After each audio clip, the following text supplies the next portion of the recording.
Anong mensahe ang kailangan marinig ng mga Taurus sa buong buwan ng November 2024? Pwedeng nangyayari na to o mangyayari pa lang. Kung hindi man para sa inyo itong magiging reading, di baka para sa someone na malapit sa inyo o sa someone na kakilala niyo mismo.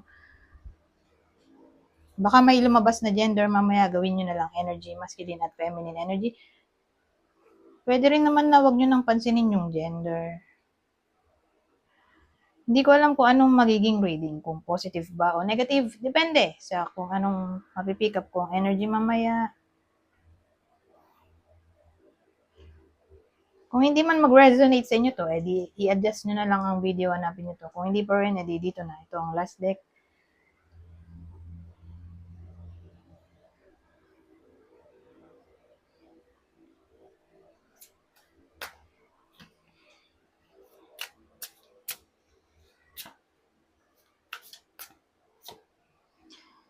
Oh, double two.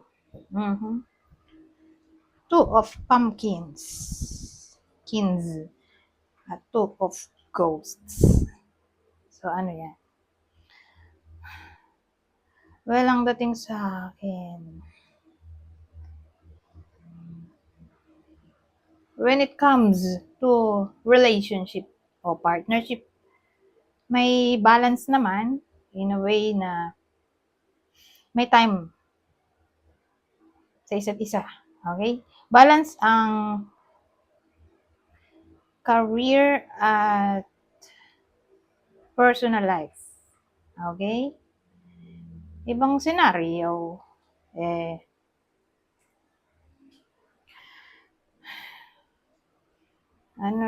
tawag dito, kung sabihin nating partner ay best friend o kung sino man partner nyo, whether best friend o business partner o romantic partner, basta partner in general, parang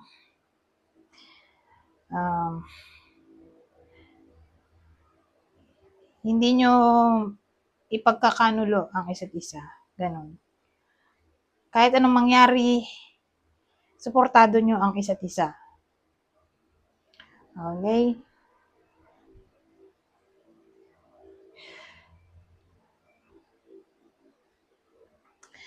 Ibang case, whether in a relationship o single,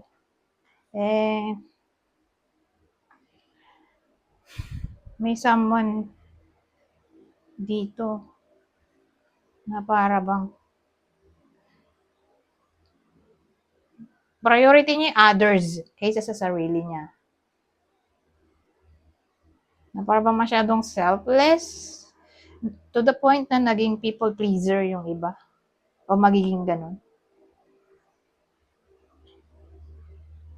Ngayon, kung single, parang ang dating willing kayong makipagkaibigan. Okay? Pero relationship, mag-commit, hindi pa. Parang gusto nyo lang mag-mingle, ganun. Yung mga single.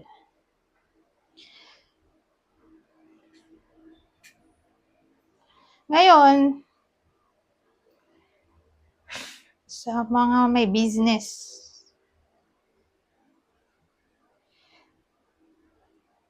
di ba sabi ko kanina, business partner, isa din yun, di ba? Yung umpisa, na parang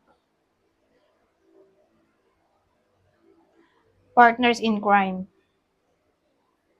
Pero may ibang case din kasi na parang ito na yung downside na kung di talaga magkasundo, kasi may ganong case, di ba? Di naman lahat ay in a harmonious relationship o connection sa mga nasa business.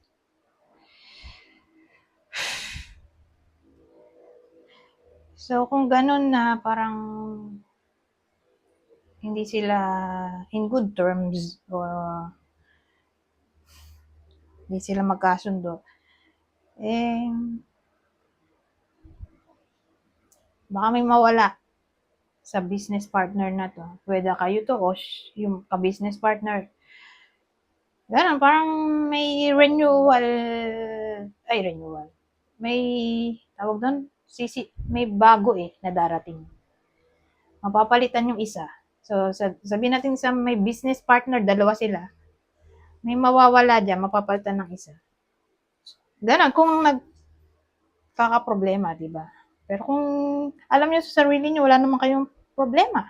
Business partners kayo, walang problema. E di, partners in crime kayo sa month na to. Pero kung alam niyo sa sarili niyo, hindi kayo magkasundo, eh di, sad to say, may mawawala dyan sa business partner na to. Mag-break sila. Kakaiwalay ng landas. Yun. So, punta tayo dito. Maganda kasi siguro kung i-confirm natin to. Yung may business partners na maghihiwalay ng landas.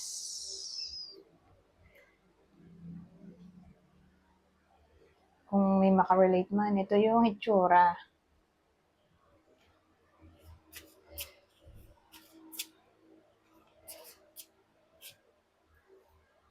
Siguro may edad na.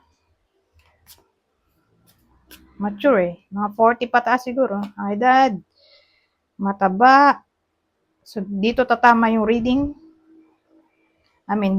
Dito tatama yung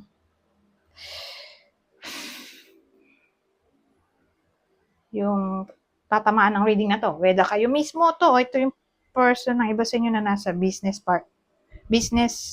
industry na may partner siya, ganyan. Whether kayo mismo to o ito yung partner nyo. Kasi dalawa lang sila dun sinasabi kong business partners. So, matanda, alin man dyan, may edad na siguro 40 years old and above. Plus size, medyo may katabaan. Australian, baka Australian talaga mismo o nasa Australia yung tao dito.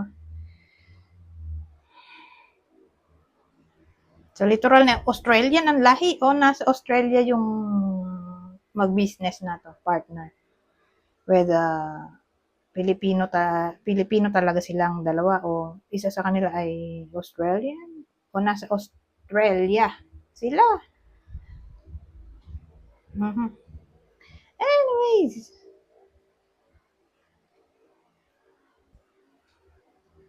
kung zodiac sign naman, ito yung zodiac sign. Scorpio, Taurus,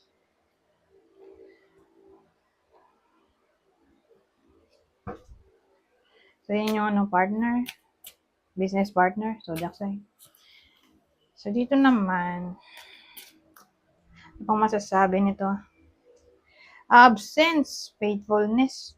Di ba pag narinig mo yun, absence plus faithfulness, di walang affection.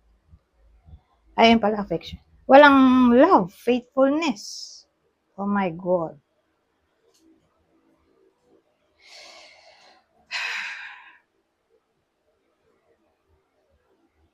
Parang nawalan na sila ng commitment sa isa't isa para to dun sa mga nasa relationship. Tingnan natin. Confirm natin to. Ano ba to? Kasi pwedeng magkaibigan lang to. Kung dito relasyon.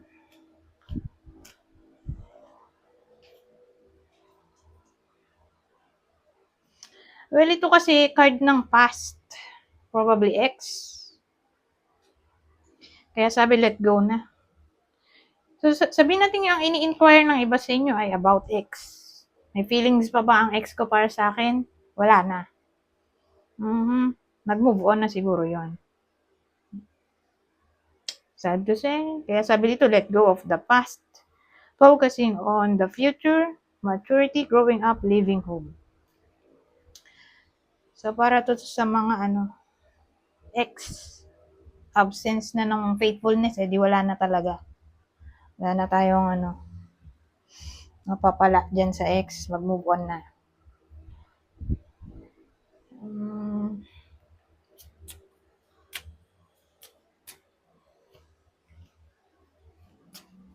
Johnny.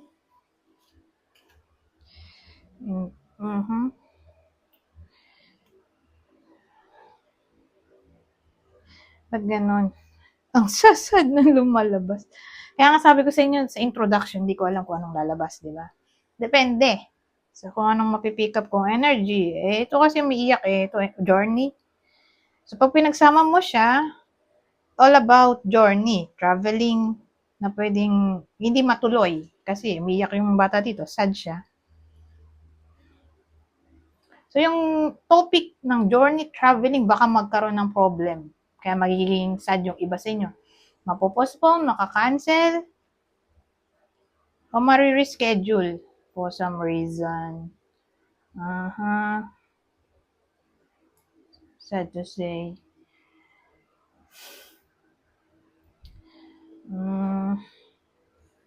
Ano pa bang mabubuo ko dito?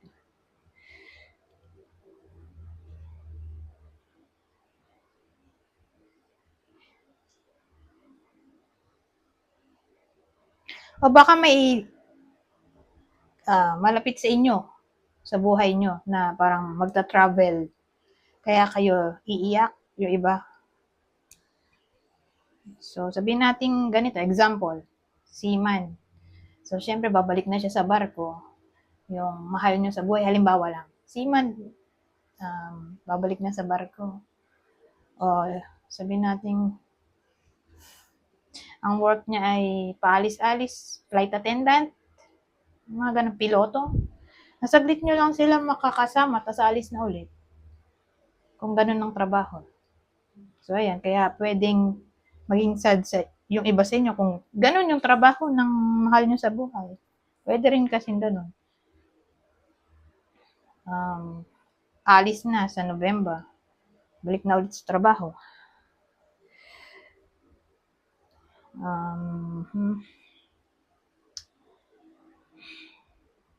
Na ganun pa, mapapalayo yung iba sa inyo sa kanilang mahal sa buhay kasi kailangan nila umalis.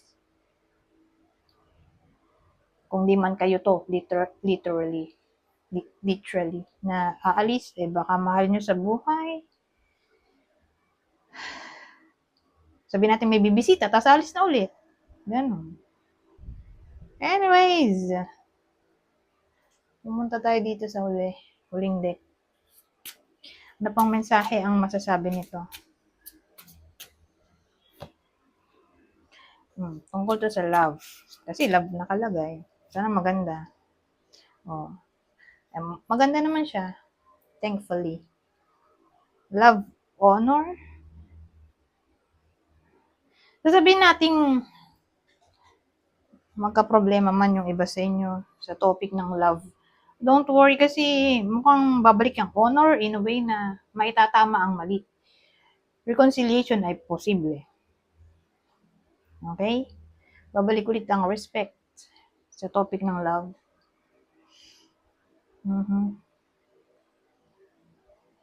So, ganyan. Anyways, hanggang dito na lang. Goodbye po na.